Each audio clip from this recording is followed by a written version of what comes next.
Magturo by nag-iwan.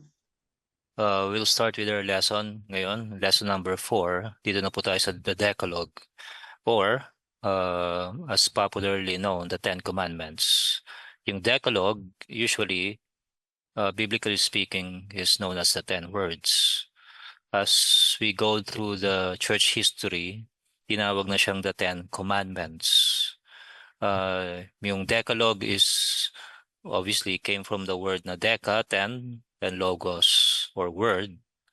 So, kaya tayo merong terminology na Decalogue. So, to us who are studying the Old Testament and how it connects to the New Testament, it is very important for us to learn, study more, and we cannot escape the 10 Commandments or the 10 words. So that's our lesson for this evening.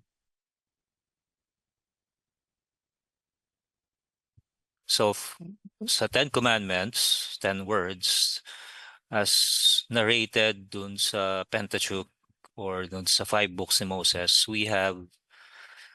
it was written on 2 tablets of stone. So one on yung first set on the first stone, and then yung second set of the commands on the second stone. So let's start with the terminology. On Mount Sinai, where God made a covenant with Israel, which we can find in Exodus 19, he also spelled out in great detail in chapters 20 to 23 its obligations and stipulations. Moses was the mediator of that covenant, as the people were afraid when God came down in fire and smoke, with trumpets and with thunder. So this covenant that God made with Israel was through a mediator. It was through Moses. The rest of the Israelites were not allowed, perhaps aside from Joshua, na kahit papaano nakalapit ng kaunti doon sa mountain. But they were forbidden, prohibited to go any nearer on the mountain. So that's what we can find narrated in Exodus 19. Now, dun sa Exodus 20 to 23 is now giving to us the 10 words at yung mga stipulations, commands connected dun sa 10 words. Okay? So hindi lang siya Exodus 20. It goes further sa Exodus 21, 22, and 23. Now, the Bible refers to God's commands simply by the phrase, these words, Exodus 20, verse 1, and later called as the 10 words, and the covenant which he commanded Israel. So yung expression na 10 words is what we can find dun sa Exodus narrative itself. And then later, as they wander in the wilderness, dun sa second generation of the Israelites, we can now find this expression, the covenant which he commanded Israel. So yung 10 words is also a covenant. Okay, yung 10 commandments, 10 words is equivalent dun sa expression na the covenant which he commanded Israel. Itong commandments na ito were etched on both sides of 2 small stone documents that is small enough for Moses to carry in his hand. So that's what we can find sa chapter 24 and verse 12 of the book of Exodus. So yung 10 commandments is a law covenant. Law/covenant. It is words/covenant. Kaya if you read other Christian books which treat on the Old Testament, particularly the 10 Commandments, you will more likely encounter encounter yung expression na law covenant because yung expression na law covenant combines the Exodus expression na 10 words and yung Deuteronomy reading nung tablets of stone na the covenant. Okay. Third point under terminology. God spoke all these words. So meron tayong nabasa na these words that God spoke. All these words. It perhaps, according to sa NIV, Zondervan Study Bible, perhaps stressing the importance of this communication. Why? Because it came from God Himself. It is as direct as possible to Israel. So there can be no doubt as to its source and authority. So God spoke all these words. We can read here the origin, the source of these words, which God will enumerate to them through Moses.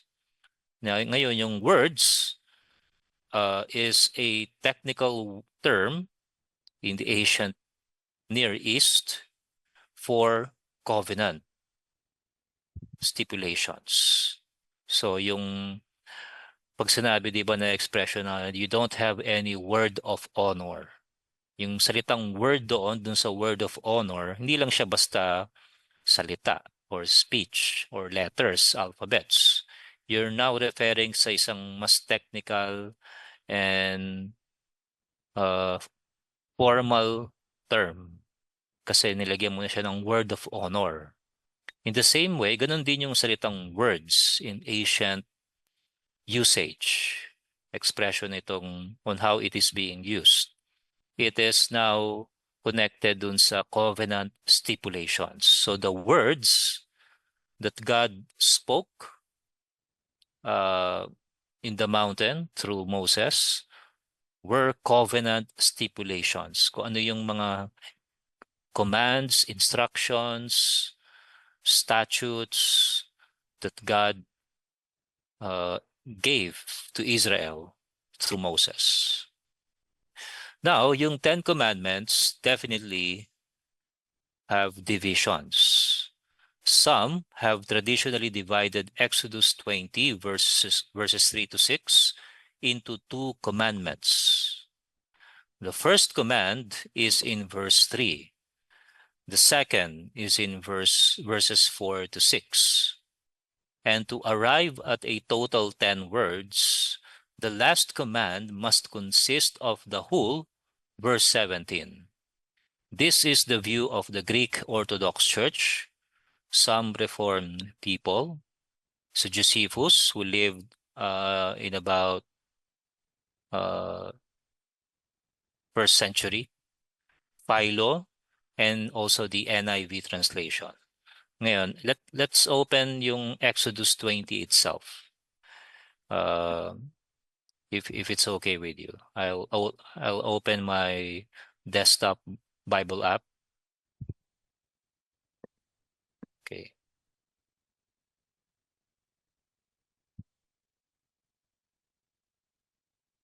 Let's go to Exodus 20.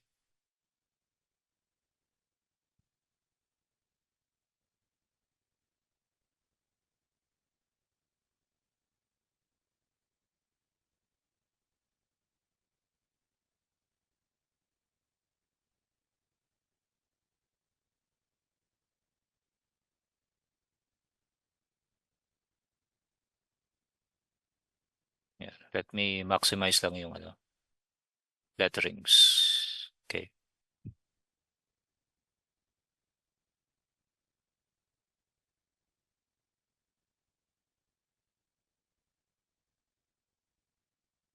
Okay, so let me read first yung the 10 words or the 10 commandments, and then I'll go back dun sa division ng 10 commandments on how it was historically divided by our forefathers in the faith. So Exodus 20, verses 1 and following. And God spoke all these words. I am the Lord your God, who brought you out of Egypt, out of the land of slavery. You shall have no other gods before me. You shall not make for yourself an image in the form of anything in heaven, above, or on the earth beneath, or in the waters below. You shall not bow down to them or worship them. For I, the Lord your God, am a jealous God, punishing the children for the sin of the parents to the third and fourth generation of those who hate me, but showing love to 1,000 generations of those who love me and keep my commandments.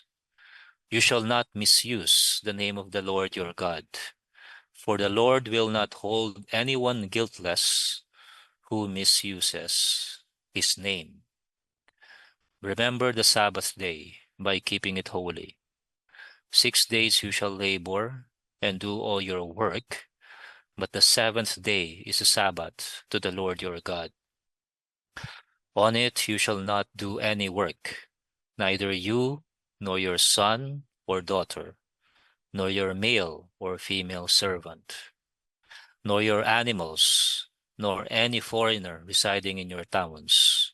For in 6 days the Lord made the heavens and the earth, the sea, and all that is in them. But he rested on the seventh day. Therefore, the Lord blessed the Sabbath day and made it holy. Honor your father and your mother, so that you may live long in the land the Lord your God is giving you. You shall not murder. You shall not commit adultery. You shall not steal. You shall not give false testimony against your neighbor. You shall not covet your neighbor's house. You shall not covet your neighbor's wife, or his male or female servant, his ox or donkey, or anything that belongs to your neighbor. Now, yung 10 words obviously ended until verse 17. But if I may, let me read through until verse 21. When the people saw the thunder and lightning and heard the trumpet and saw the mountain in smoke, they trembled with fear. They stayed at a distance and said to Moses, "Speak to us yourself, and we will listen. But do not have God speak to us, or we will die." Moses said to the people, "Do not be afraid. God has come to test you, so that the fear of God will be with you to keep you from sinning." The people remained at a distance, while Moses approached the thick darkness where God was. So, going back dito sa Exodus 20, verses 1 and following. Again, as I've said, merong historical division on how Christians divide yung 10 commandments. Yung iba, yung first command is in verse 3. Di ba? Usually, ang first commandment natin, "You shall have no other gods before me." Okay? And then, yung second command is verses 4 to 6. Obviously, "You shall not make for yourself an image in the form of anything in heaven," and so on and so forth. Okay? So ito yung usually view, again, as I've mentioned, ng Greek Orthodox Church. Yun yung mga Eastern Orthodox believers.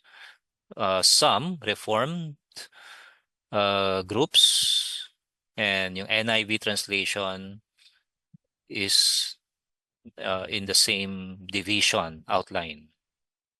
Now, yung ibang mga theologians, they read verses 2 to 6 as one commandment against idolatry. Okay?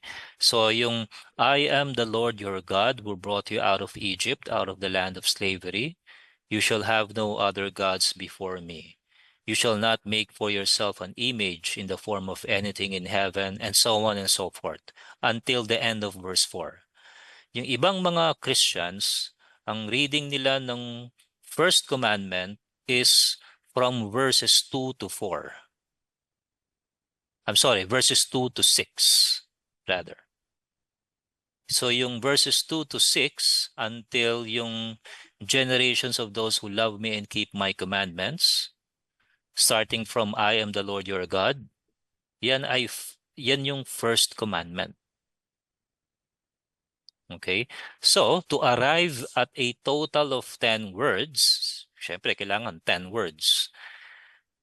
What they did is to divide verse 17 into 2 commands. So, yung verse 17, para maging 2 commandments ito, they put it in half. So, yung isa, 9th commandment is, you shall not covet your neighbor's house. And then yung 10th commandment, yung last, is you shall not covet your neighbor's wife, etc. So yung verse 17 is divided into 2. You shall not covet your neighbor's house. This is the 9th commandment. And then yung 10th commandment, you shall not covet your neighbor's wife, and so on until the last verse. Kaya papasok pa rin na 10 commandments. Etong view na ito ng division ng 10 commandments came from Augustine of Hippo, who lived during the 4th century, and also by Martin Luther. Okay, kaya ito rin yung division which the Roman Catholic Church followed. Okay? Kaya mapapansin nyo sa mga Roman Catholic chapels and cathedrals and basilicas, kapag merong mga 10 commandments in front na mga nandun sa harapan sa entrance hall, you may notice na wala yung you shall not make for yourself an image. Di ba? Mapapansin natin yun. Bakit wala dito? Idolater sila kasi gusto nila ng gumawa, meron silang rational or ground to make images of saints and God and Christ and Mary and so on. Well, yes, correct. They are violating yung commandment not to make an image of anything in heaven or earth or beneath.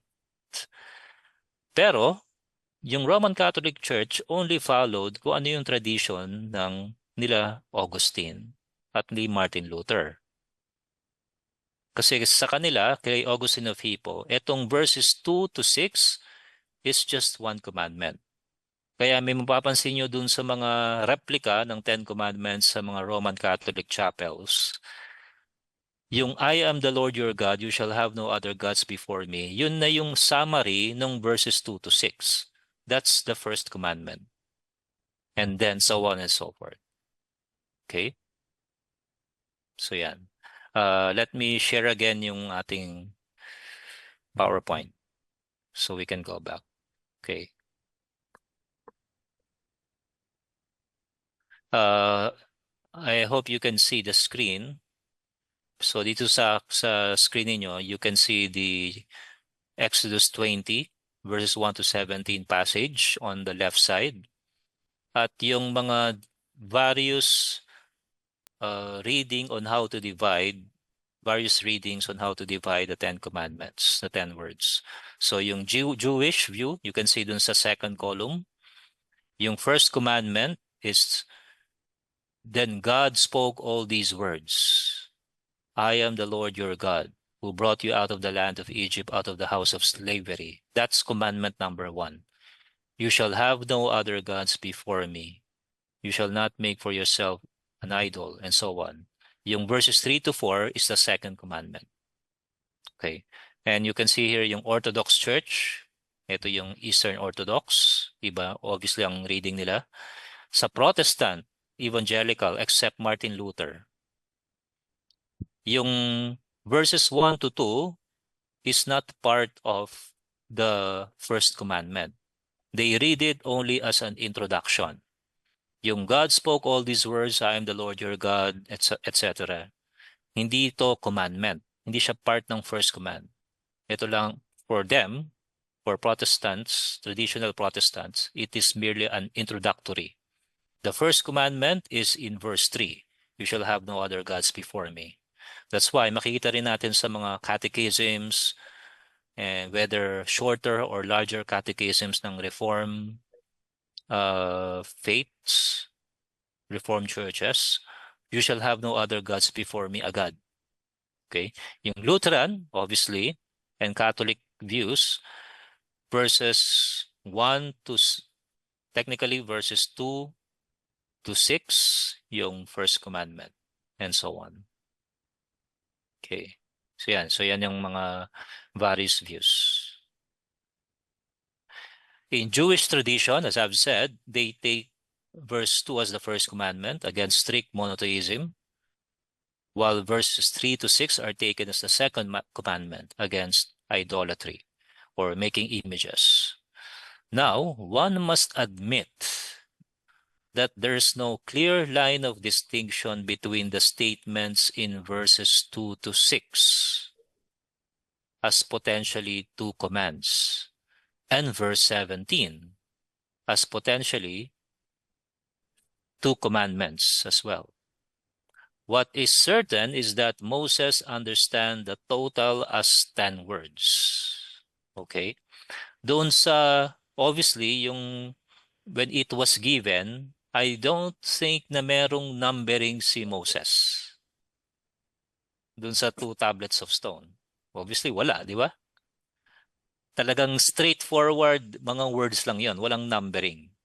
Doon sa narrative din ng Exodus 20, wala rin sinabi doon na first, you shall have no other gods before me. Second, you shall not make for yourself an idol. Wala tayong mababasa ng gano'n, di ba? What we have is the enumeration from verses 1 until verses 17. Wala siyang strict reading on how you should divide it. Wala namang gano'n, strictly speaking. So what we have is for sure, these are the 10 commandments or 10 words. According to Exodus 34, verse 28, Deuteronomy 4, verse 13, and chapter 10, verse 4. Moses was there with the Lord 40 days and 40 nights without eating bread or drinking water. And he wrote on the tablets the words of the covenant, the 10 commandments. Okay. Now, is it, so going back dito, hindi naman to Hindi ako crucial. gumagamit ng Brother, kindly mute lang po yung audio. Okay. Okay, thank you. Ngayon, hindi naman siya crucial. Usually, as Protestants, evangelicals, we take yung view ng Protestant view, yung pinasa gitna. The first commandment is you shall have no other gods before me.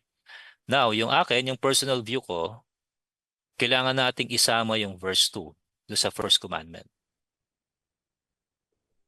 Okay? I am the Lord your God who brought you out of the land of Egypt, out of the house of slavery.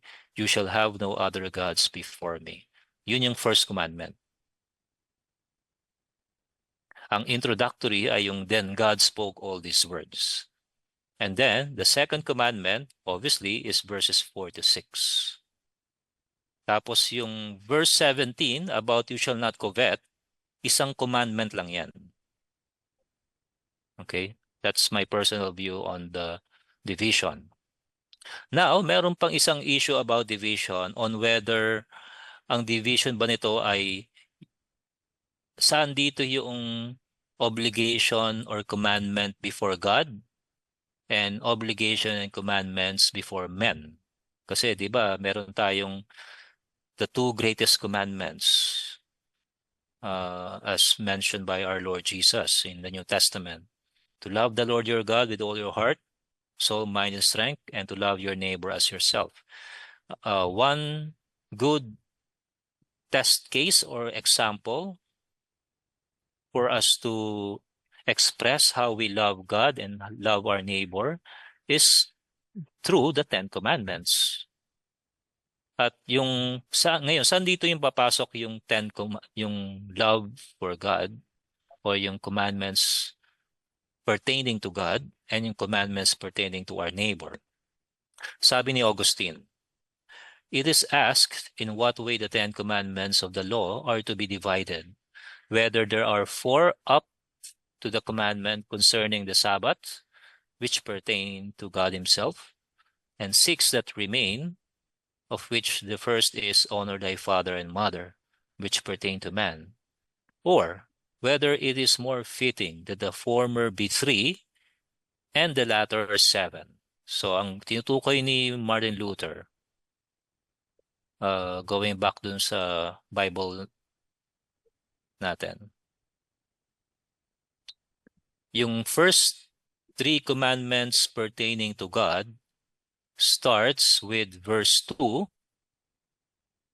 until verse 7. Ito yung first 3 commandments.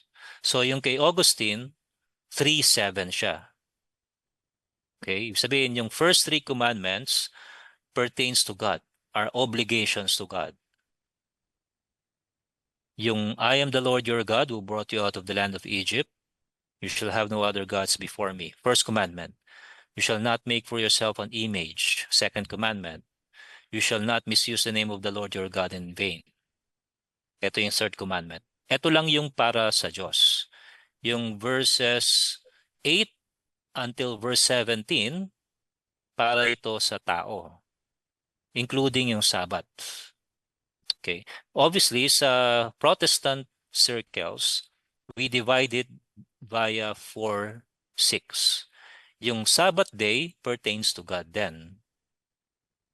Yung the rest, yung 5th to the 10th commandment, will start with honor your father.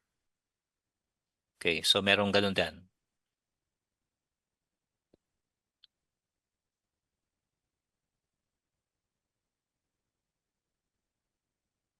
Well, my personal view is 3-7 division.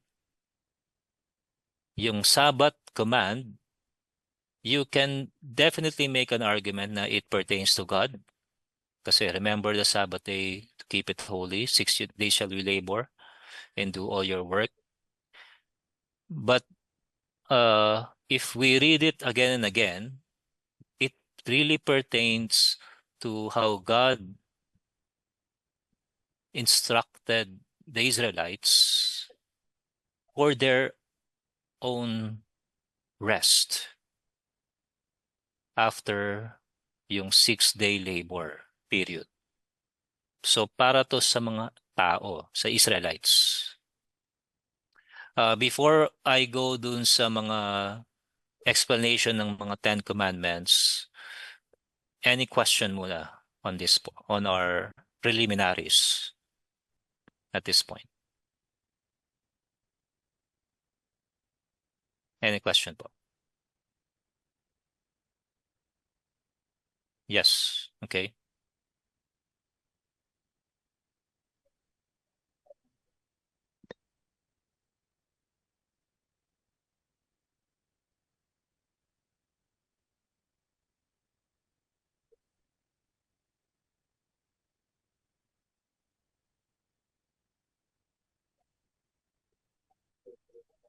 Yes, yung again, yung Sabbath para sa, lahat naman actually ng commandments do sa 10 commandments para naman lahat sa Diyos 'yan, di ba?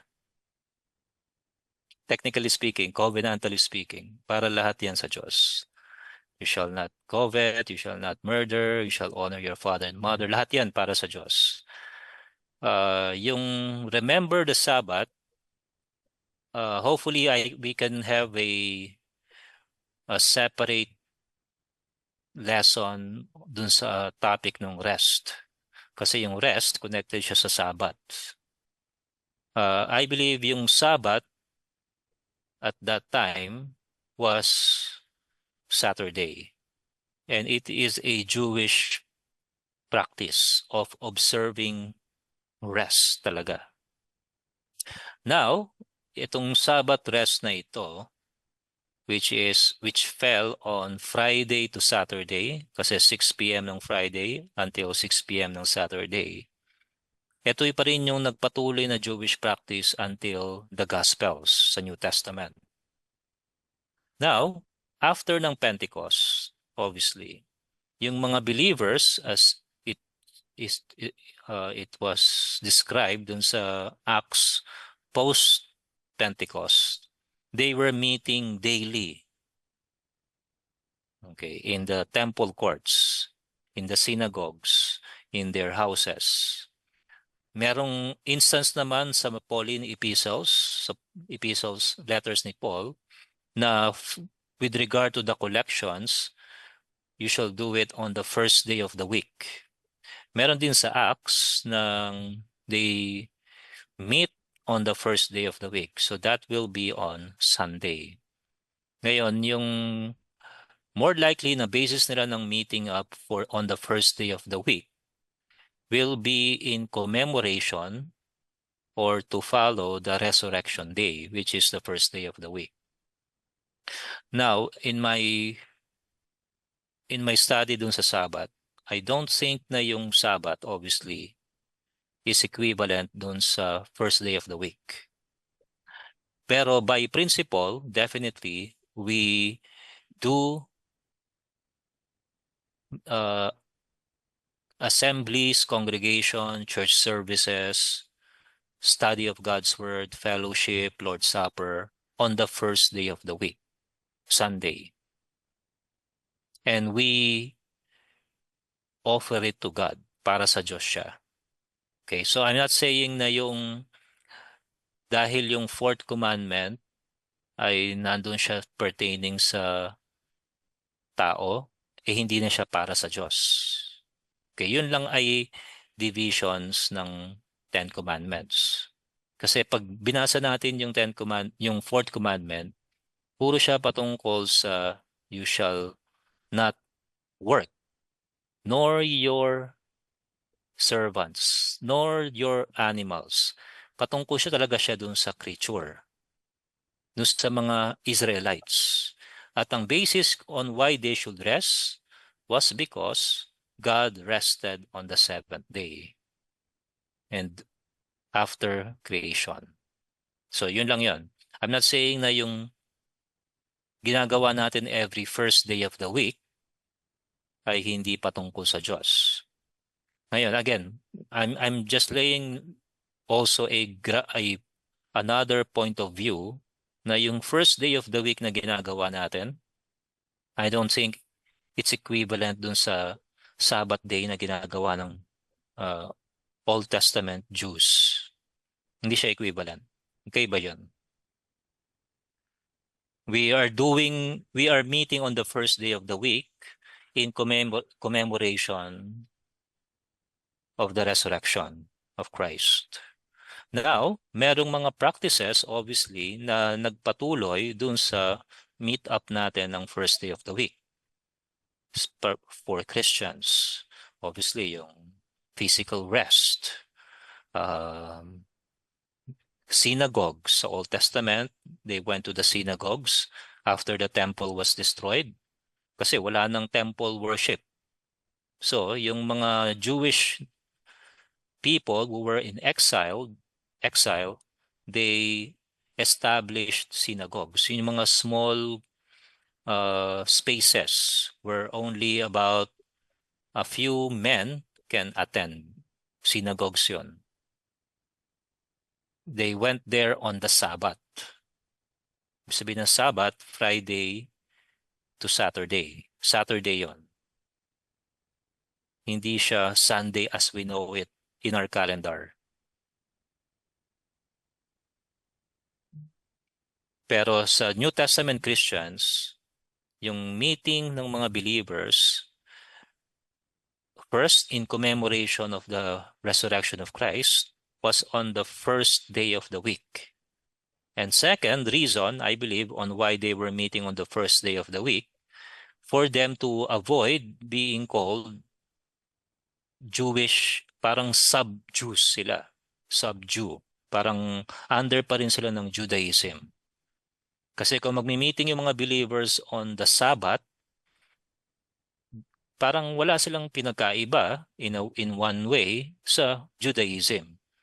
So historically, by God's providence, they met up on the first day of the week to follow the resurrection appearances of Jesus to the apostles. Dun sa Gospel according to John. Pero I don't think it established na yung Sabbath day ay naging Sunday na. So magkaiba yun. Okay ba? I'm sure meron pa mga follow-up questions dun sa nasabi ko, Brother X.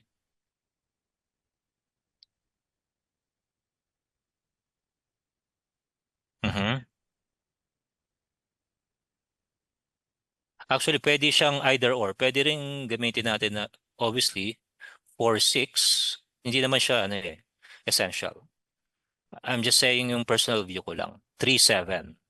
Yung fourth commandment pertains more para doon sa refreshing ng man after working for 6 days. Yung mga Israelites. The Israelites must work and labor for 6 days. Just as God created the world in 6 days. And on the seventh day, they should also rest, just as God rested on the seventh day. The Israelite, the servants, maidservants, manservants, and also lahat ng mga domesticated animals under their care, they also must rest. So patungkol siya sa creatures. 'Di ba? Kung as you may notice yung passage natin sa fourth commandment. Patungkol siya sa creatures. Yung humanity. Neither you nor your son, your daughter, servants, animals, even foreigners.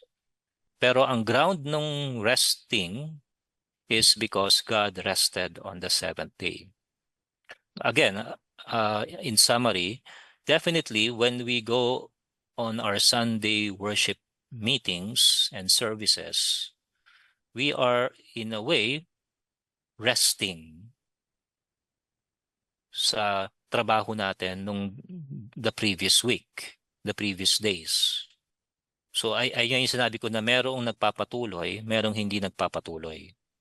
Ang sinasabi kong hindi nagpapatuloy, yung first day meeting natin, first day of the week, which is Sunday meeting natin, hindi yung Sabbath day. Kasi ang Sabbath day dito sa 10 words sa Exodus 20, this is Saturday.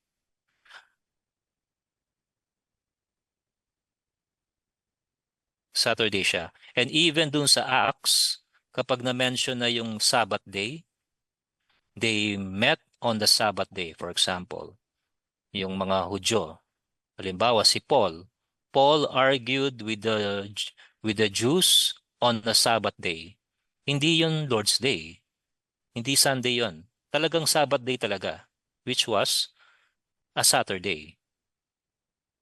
So hindi nagbago yung calendar ng Jews dahil nag-arise na yung mga Christians under the new covenant. Hindi nagbago. Nagpatuloy pa rin yung Sabbath day as Sabbath day.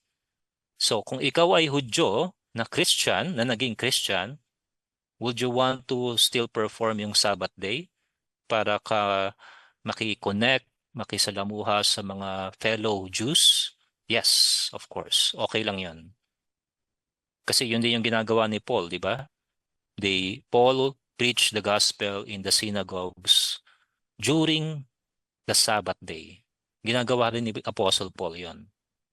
So as not to offend the Jews and also to reach out to them. Kasi hindi naman kaso yun eh. Kaya nga sabi ni Paul sa Romans 14, one man regard one day as holy, the other is not. Let each man be convinced of his own mind. So, merong mga Christians, they regard one day as holy. So, ito na yung Sabbath day.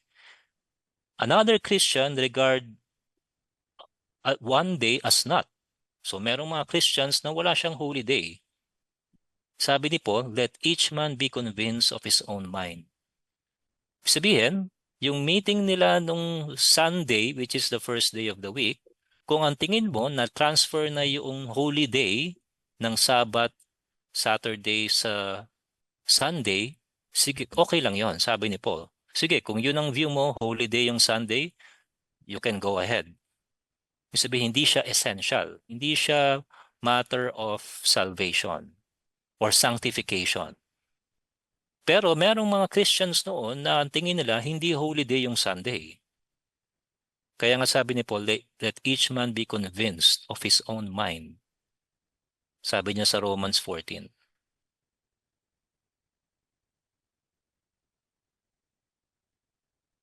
Yes, go ahead. Follow up.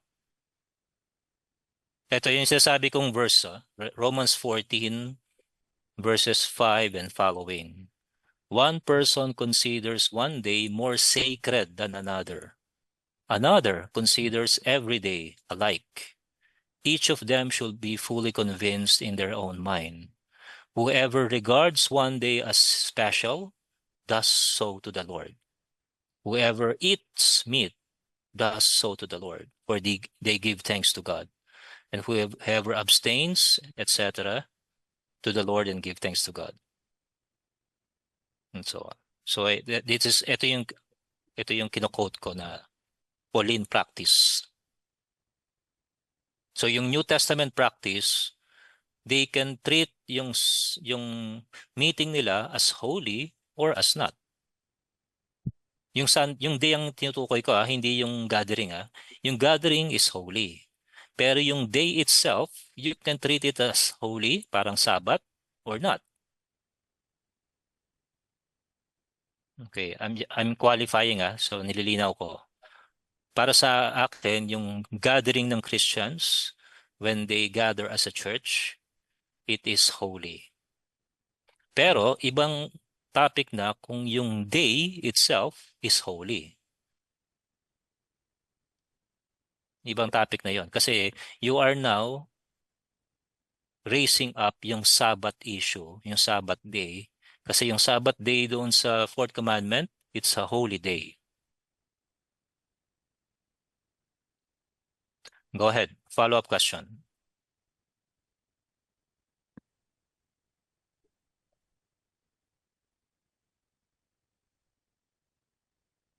Yes.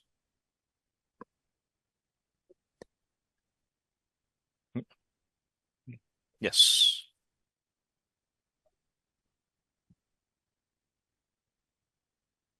Mhm.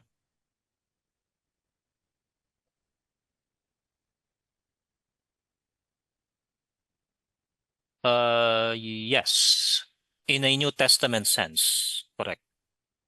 So sa New Testament sense, ang meeting and gathering of the church is essential. Essential yung meeting and gathering of the church. Kaya nga merong instruction sa letter to the Hebrews, do not forsake the assembling of yourselves together, as some is doing. Sabihin yung gathering itself, the assembling, and where we listen to the word of God preached, the Lord's table, practice, fellowship, baptisms, and so on. Lahat ng meetings ng church, yun ay sacred as a church. Holy yun. Kaya, yun ay, if you intentionally miss a gathering of the church, na intentional, ibig sabihin, basta ayoko lang umaten, then you are sinning.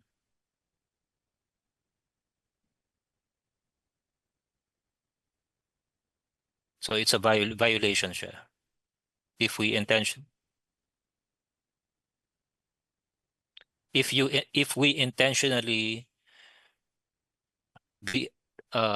be absent in a church gathering. So magkaiba yung reason na merong sakit, merong travel assignments because of work, or even because of work, halimbawa, engineer siya ng Meralco o etc. etc. Maraming mga work na hindi maiwasan yung Sunday. Definitely, I believe merong mga excuses and legitimate ano doon, understanding doon sa case nila. So case to case siya. Halimbawa, doktor o kaya nurse and so on. So maraming mga klase ng trabaho na hindi maiwasan na magtrabaho pa rin ng Sunday, which will fall dun sa meeting ng church.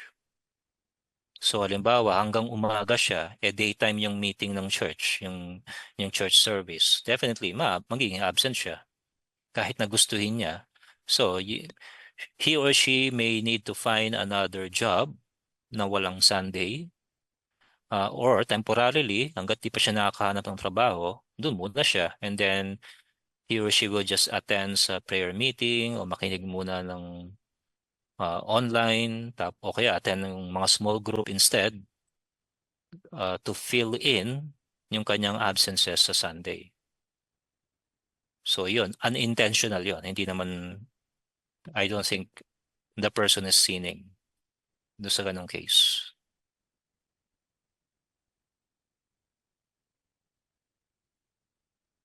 No, ibang case kasi yung fourth commandment. It is yung fourth commandment sa Decalogue pertains dun sa context ng Israel as a nation. At yung context nila, particularly as in a Middle Eastern context.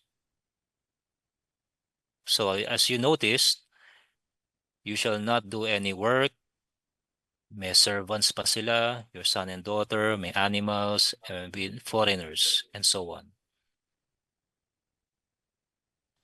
Obviously, kahit na yung mga Hudyo ngayon will not want to work on a Sabbath day. Ngayon, hindi ibig sabihin na dahil merong leeway or understanding sa fourth commandment, pwede ka na rin mag-adultery o mag-murder. Kasi may leeway naman pala. And even dun sa, again, merong kasing mga case to. Halimbawa, soldier. Obviously, a soldier cannot commit or meron siyang ethical excuse to kill a fellow human being. Diba? He is not committing murder. According dun sa verse 13, commandment, you shall not murder. Pero, in a way, that's his job. Ang trabaho ng soldier is to defend his nation, his fellow countrymen.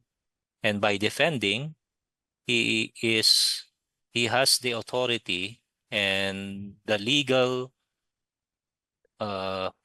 authorization to kill a fellow human being. Pero hindi natin tinatawag na murder yung ginagawa ng soldier, di ba? Because it is through a state. Kasi it's a government-issued authority. Ganun din sa stealing.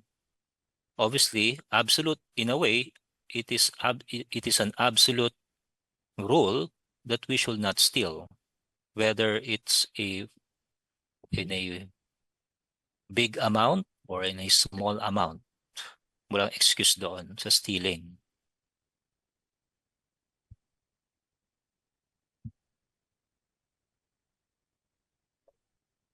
Oh, yes. O kaya, nasa desert ka. Talagang, obviously you have to ask. Kaya mas mabuting manghingi, maging beggar, kaysa mag-steal. Di ba?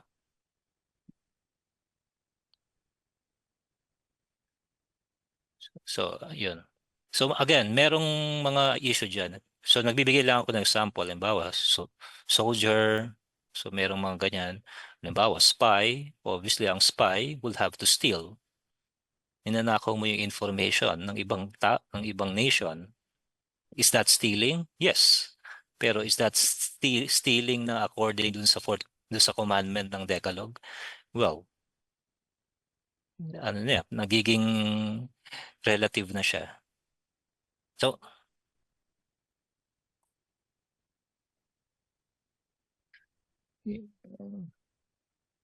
hindi siya pasok doon. This is yung image dito, image of anything in heaven above na patungkol sa worship and adoration.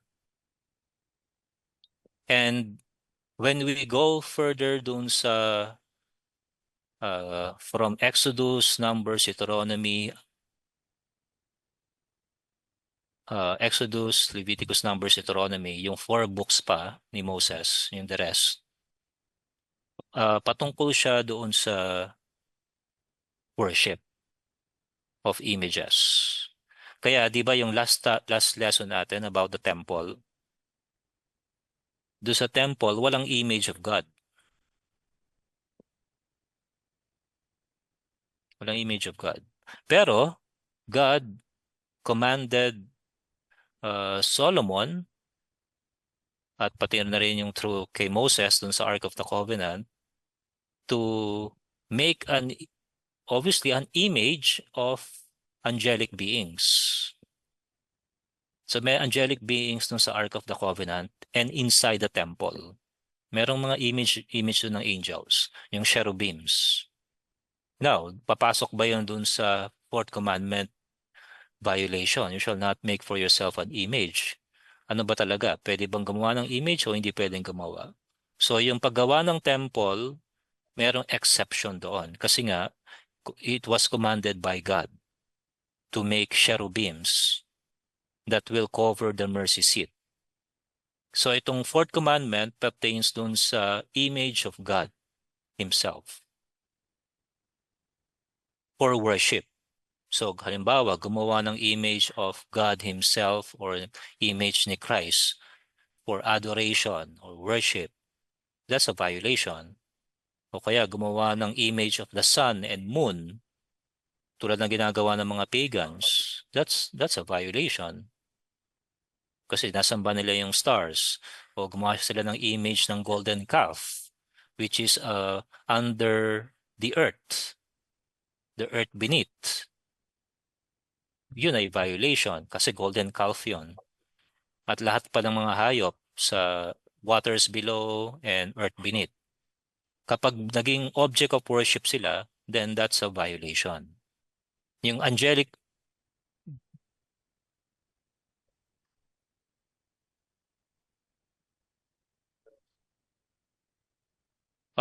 yes, for worship. For worship kasi yun eh. Mhm.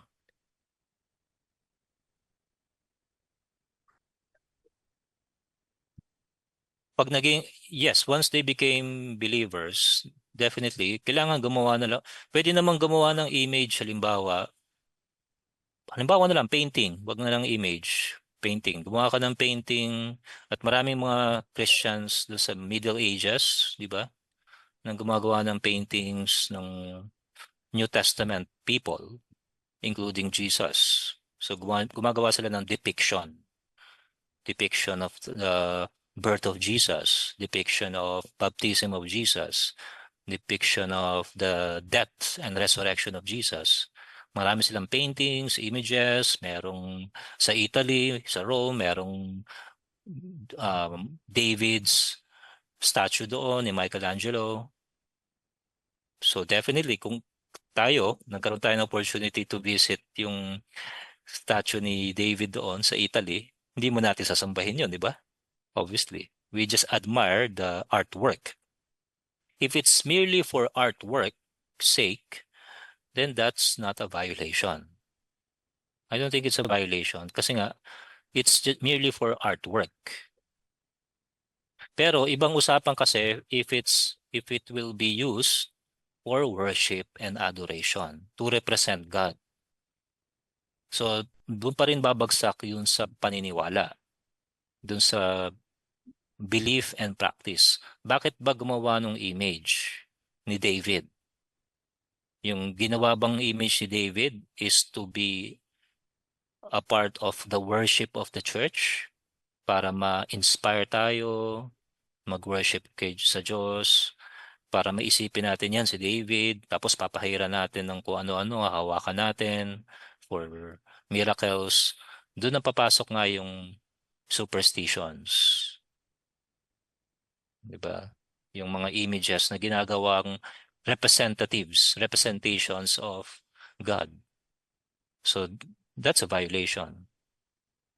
So yung Roman Catholic practice is a violation.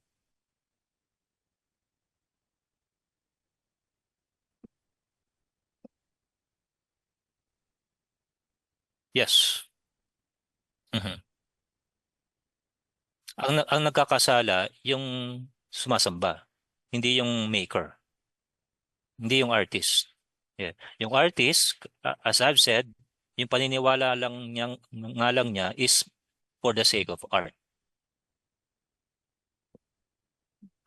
Pero halimbawa binenta niya, tapos yung bumili, ginamit niya na yun na object of worship and adoration.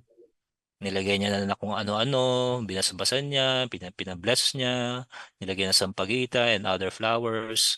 Ibang usapan na yon. So, hindi nagkasala yung painter o yung sculptor. Ang may violation ay yung buyer. Yes. Yes. Okay, any follow-up pa ho dun sa... Actually, if it's okay with sa inyo, gawin natin, meron pa tayong part 2 ng Ten Commandments because of time. Kasi konti lang yung time natin eh. Pag itutuloy ko pa, abutin ako ng, abutin tayo ng alas 10.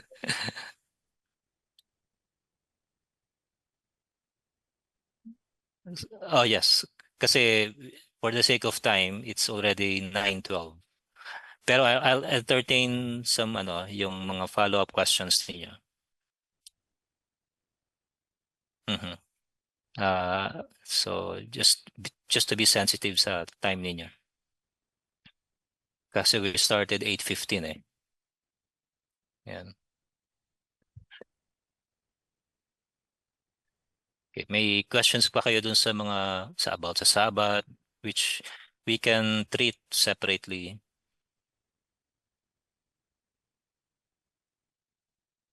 So by the way, hindi ako nag-iisa dun sa view ko on the Sabbath, which I mentioned kanina.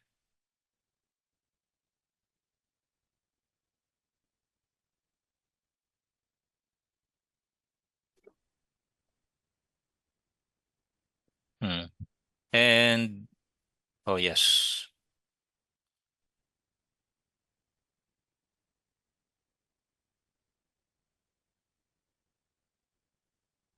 Sige, any follow-up question pa dun sa introduction natin sa Ten Commandments?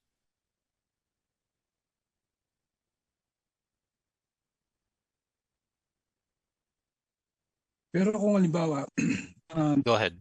may artist na Mhm. may offer siya na gagawa ng sculpture, for example. Okay. Tatanggapin ba niya yon or magdi-decline siya because of his conviction? Pero Sculpture ng isang New Testament character, New Testament person. Tama? Halimbawa, Joseph, Mary, ganyan. yeah.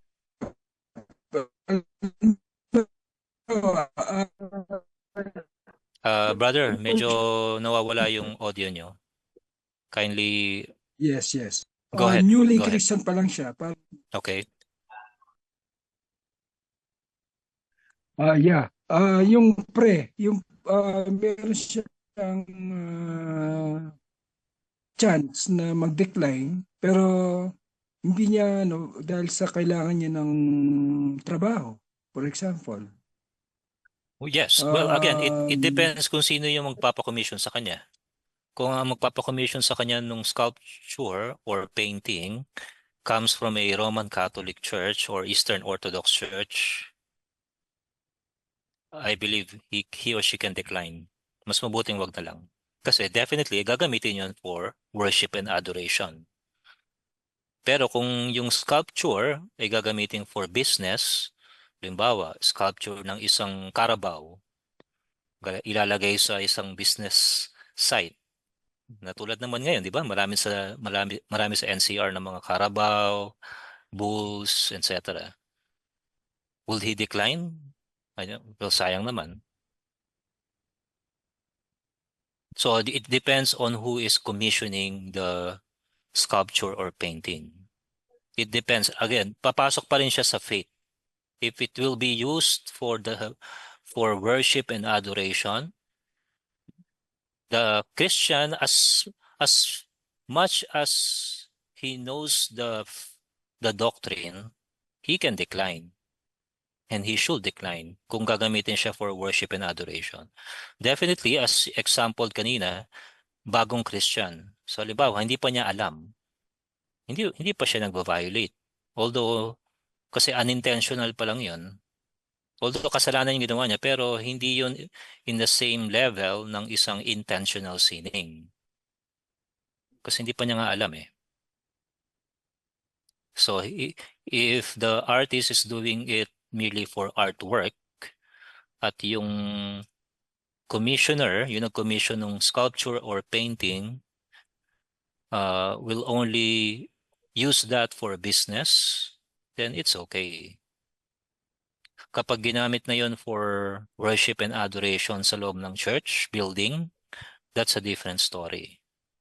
So yung church, particularly yung pastors ng church, would advise yung church member to decline. Kasi nga gagamitin pala siya para dun sa loob ng simbahan as for worship and adoration. Eh, alam naman natin yung ginagawa sa mga sculpture sa Roman Catholic setting, di ba? So again, it's a case-to-case basis kung bakit gagawa ng artwork. Kung lalagay lang yun sa museum, that's okay. Kasi dyan yung papasok yung faith.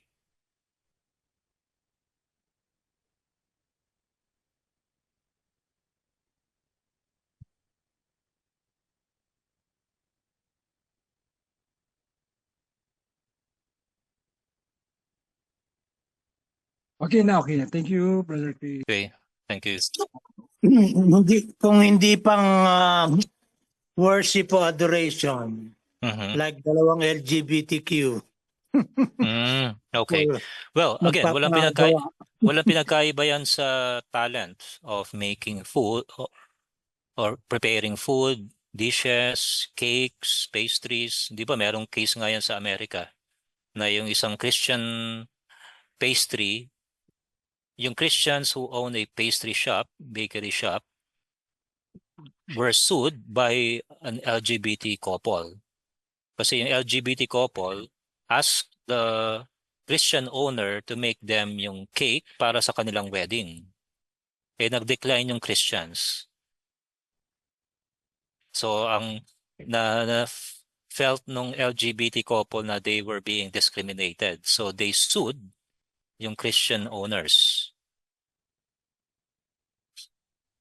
So, tama ba yung ginawa ng Christians?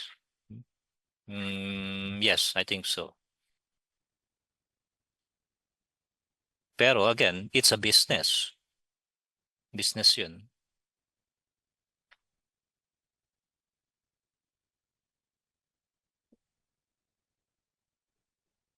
Definitely, dapat pagtindahan niya, paggawa niya ng cake.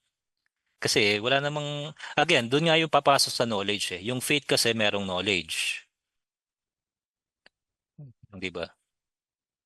Kasama kasi sa faith natin yung knowledge. Pero if the Christian owners that never had the knowledge that it will be used for a wedding celebration ng isang LGBT couple, then they're not sinning. They're not in violation. Pero kung pinresent na at the first instance na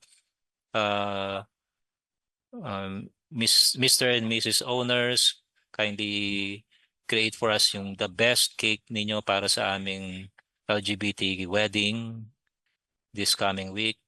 Can they decline? Yes. Kahit naman bayaran pa sila ng napakamahal, di ba? So obviously, Yung conscience nila kasi hindi matitrigger. So,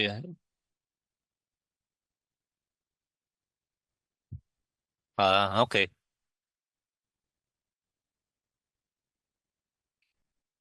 Yes. Yes. Baka gagamitin yan sa Nazareno, di ba? Yung Nazareno ano, celebration sa Manila.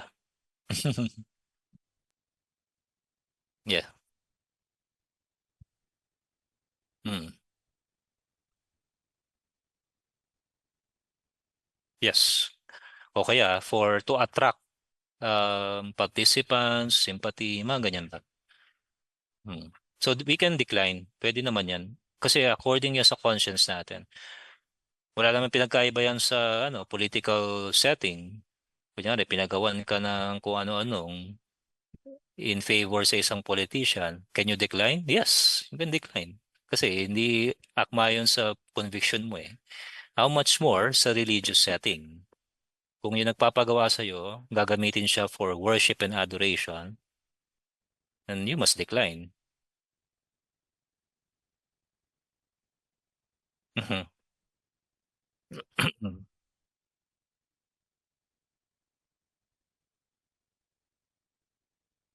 Again, it depends nga sa case. Kung ang nagpapa-commission talaga ay isang simbahan that will be used for worship and adoration, I would suggest tulungan siya ng church and fellow Christians. Tulungan talaga siya. Kasi ginagamit yung gifts niya and talents niya para sa maling paraan. Kahit na siya, kailangan niya ng pera at kaya niyang gawin yung task,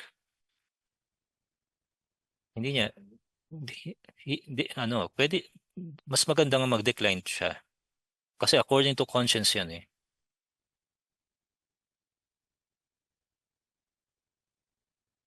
Again, case to case yan ha, case to case. Walang fixed answer sa lahat ng cases. Laging merong yan. May mga iba't iba pang mga yan eh, left and right issues, related issues. Bawa, ayan, sinabi niyo tungkol sa pera, matriculation ng mga anak, pambayad sa apartment. So,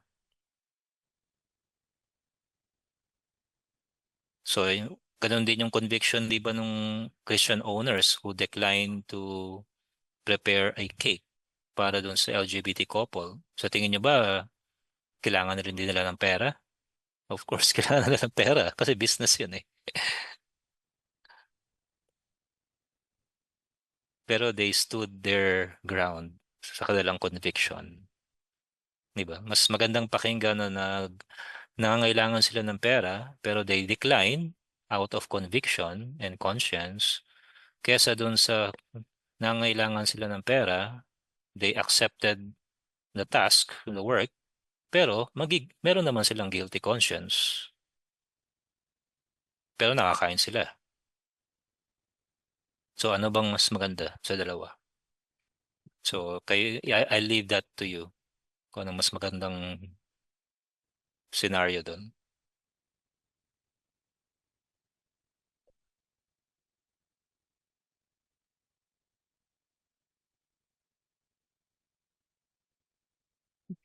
Well, wala namang depende anong klaseng life and death.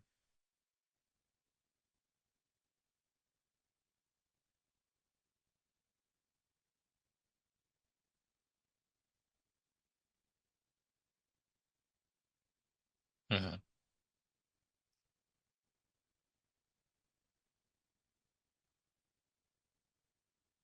So gagawa ng sculpture ng isang saint to be used for worship and adoration. Again, ayun nga, doon na papasok nga yung conviction natin. Yung choosing the right from the wrong. Doon na papasok yung conviction talaga.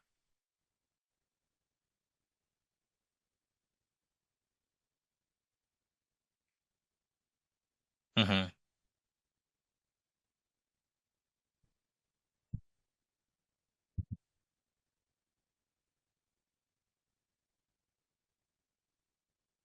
Well, the Lord took the person away. The Lord gave, the Lord took the person away. The son, the daughter away. The husband, the wife away. And God, on that case, He withhold any provision na magkaroon ng alternative income or resources yung father para pambayad dun sa hospital bills. Kasi hindi siya nakakita ng alternative resource eh. Even if kahit na nagpray na siya, Panginoon, bigyan niyo po sana ako ng pera pambayad sa hospital bills in a way that is pleasing to you, hindi nag-provide ang Panginoon. Ibig sabihin, yung mismong hindi niya pag-provide at yung decision not to accept any work orders that will violate a clear example of a clear instruction of God, then yung mga details na yon, yung providences na yon, would only lead to an explanation. Possible lang hindi naman natin alam lahat, na yun na yung paraan ng Panginoon para kunin yung bata o yung mahal natin sa buhay. Kasi hindi siya nag-provide ng paraan eh.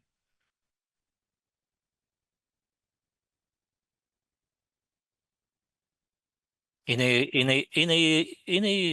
legitimate way, in a right way, yes. Obviously, he should accept. Again, doon nga sinasabi ko, legitimate ba? Right pa? Pero kung magiging kontra na nga siya sa ating faith and conviction, then that's a different story. That's another story. Doon na papasok yung ibang option, yung church, para tulungan siya. Mhm.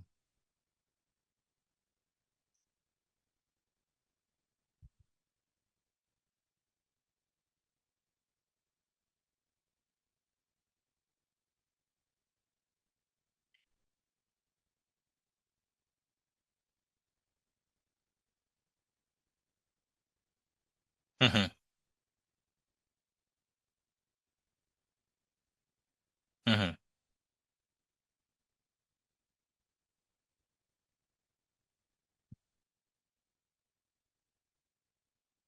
Well, again, that's a different topic.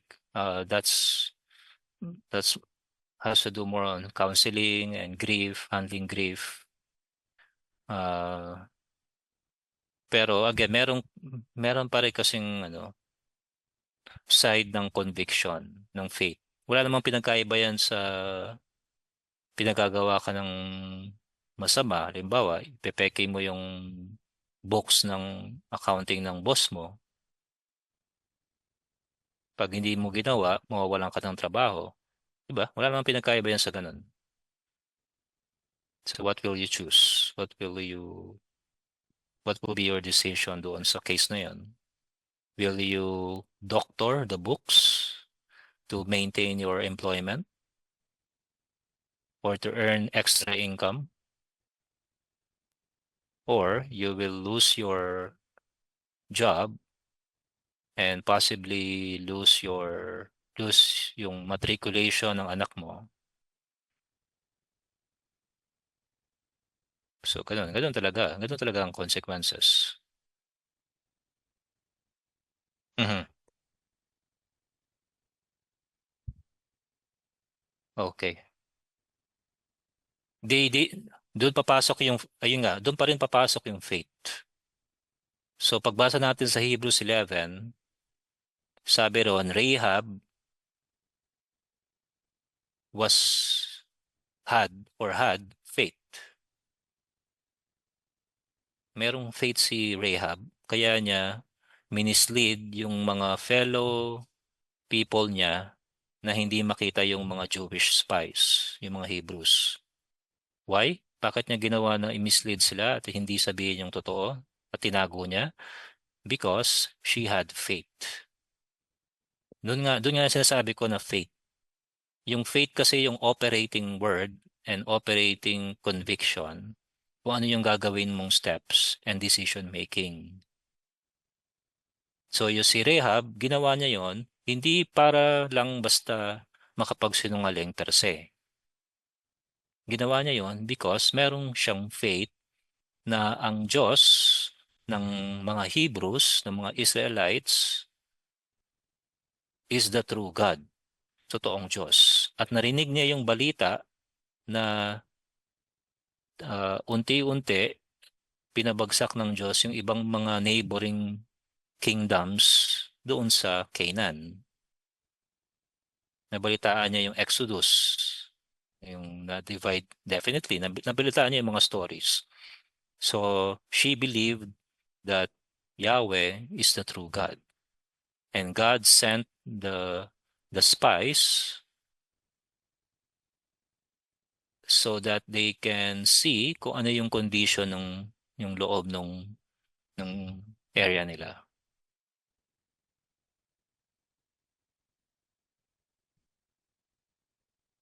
Hindi na, so lumabas na yung ginawa ni Rahab, hindi na yun sin. Hindi na siya maka-count as sin. Kaya nga, wala ngang yes, the same goes 'di ba sa mga kila Joshua. Sa tingin ba natin, ilang thousands of people ang pinatay nila nung sa gera nila? Sobrang dami, di ba? O yun. Pero it's part of God's judgment dun sa mga nations, yung unbelieving nations. And it's also part of God's promise kay Abraham that he will receive a land. Merong promised land that God made with Abraham. Kasama yun dun sa mga covenants ni Yahweh kay Abraham. So tinutupad lang ng Diyos yung promise niya. Kaso, merong mga dwellers doon sa Canaan that were pagans, unbelieving, not covenanted. So, ang utos ng Diyos, they have to wipe out all the people, including mothers and infants. Sabi ron, walang ititira. Pati yung mga gamit nila, walang ititira. Kailangan sunugin lahat.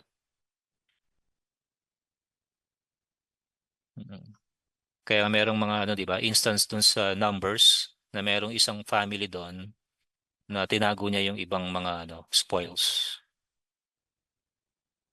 Naalala niyo ba yan? Yung merong isang instance doon na hindi niya sinunog lahat. So meron siyang tinago. So yung mga they did it all by faith. Ginawa nila yon because of faith. Pero kung meron tayong ginagawang actions na alam naman nating clear, pero hindi natin ginagawa by faith, definitely ito ay nakakount as sin. Halimbawa, yung mga Christians na nag-publish ng halimbawa Chinese Bible version, paano mo yun ipapasok sa China kung hindi mo yun i-smuggle? Smuggling illegal or legal? Illegal, di ba? Paano mo correct. Paano mo ipapasok yung Chinese Bible unless i-permit ng government nila? And if not, then you have to smuggle it. Yun naman ang ginawa ng ibang mga missionaries at that time No, nag-smuggle sila. So yun nga meron kasing element of faith doon. Pumapasok yung faith. At yung faith, hindi natin ginagamit yon para tayo magkasala. So hindi, ginagamit natin yon to serve the Lord.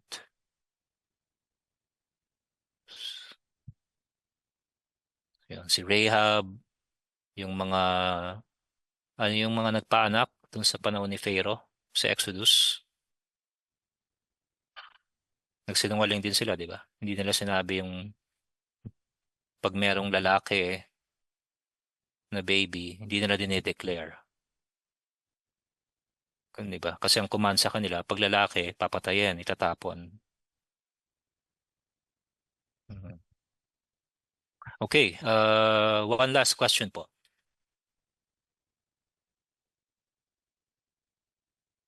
And then kung okay lang sa inyo, meron na lang part 2.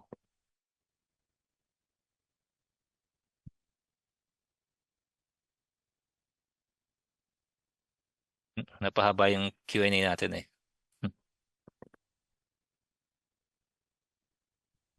Okay. Yes.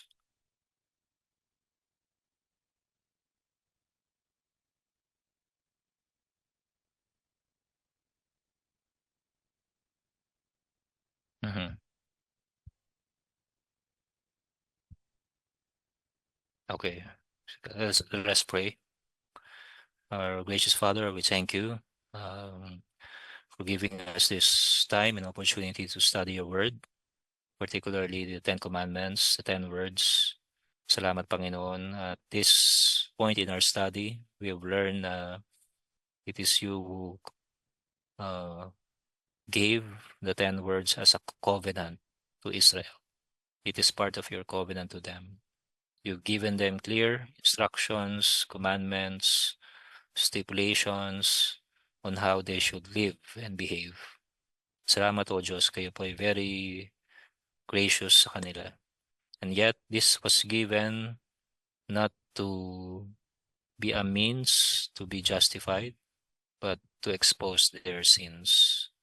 In the same way din po sa amin, may we use the 10 words to assess ourselves as a mirror para makita namin yung aming mga kasalanan. May you bless us, O Lord. May you continue to lead us to your Son, the Lord Jesus Christ. Kindly give us more faith and wisdom on how to apply your words in our specific settings and lives. Through Jesus' name we pray. Amen. Okay, maraming po salamat sa inyo. Sana okay lang po kayo lahat dyan. Thank you po. Thank you. Maraming po salamat, Brother Chris. Thank you. Thank you. Ingat po kayo. Thank you. Brother Chris.